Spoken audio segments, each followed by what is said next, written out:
He's laying in bed comfortably in his natural habitat, a pen in one hand, his new, crisp journal that his father gave him in the other, headphones in, listening to music to help him write. As he gets lost in his pen hitting the paper, he thinks he hears a sound. Quickly, he takes an earbud out, and sure enough, he hears the sound of his door getting knocked on. Hmm, that's weird. I didn't order any pizza. He walks over to the door, grabs the gold knob, and opens it. Who he saw next left him in surprise. There she was. Her. He's confused, surprised, hesitant, and wondering.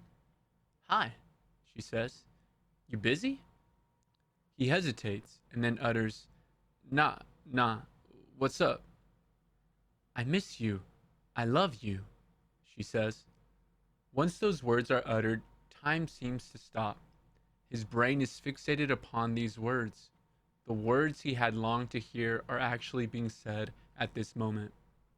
But then his mind begins to refocus and thinks, man, but so much time and effort has passed, gone unnoticed, treated with disrespect all this time, shunned, turned away, gone to others knowing how he felt. I was just an option. He looks up at her, staring at her as she looks into his light brown eyes. You made my reality feel like a dream, and I never wanted to wake up, but now I woke up. He steps forward and embraces her in a hug, and she suddenly begins to cry as she steps back and puts her hands on his chest. What do you mean, you woke up? You don't love me anymore? He looks at her fiercely, not with anger, but with passion, reaches over and wipes the tears away from her cheek and puts his hands around her head. Leaning forward, forehead against forehead, noses nearly touching, she feels him exhale, but not calmly, but more like a sigh of regret.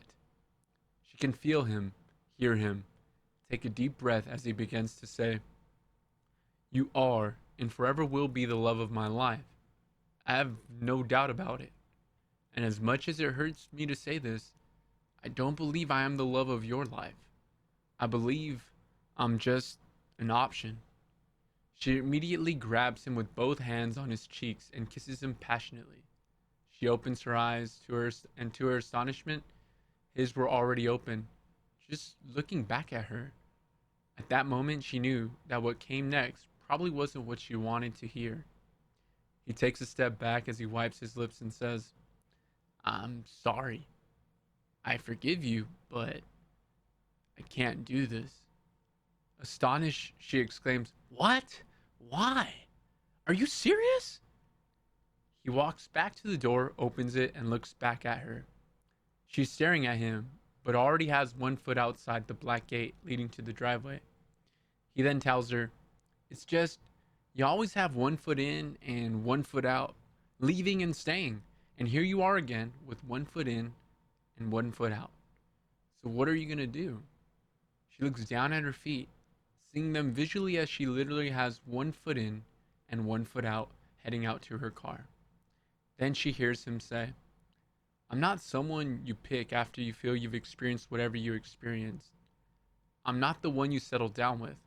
I want to be the one you grow with, not an option.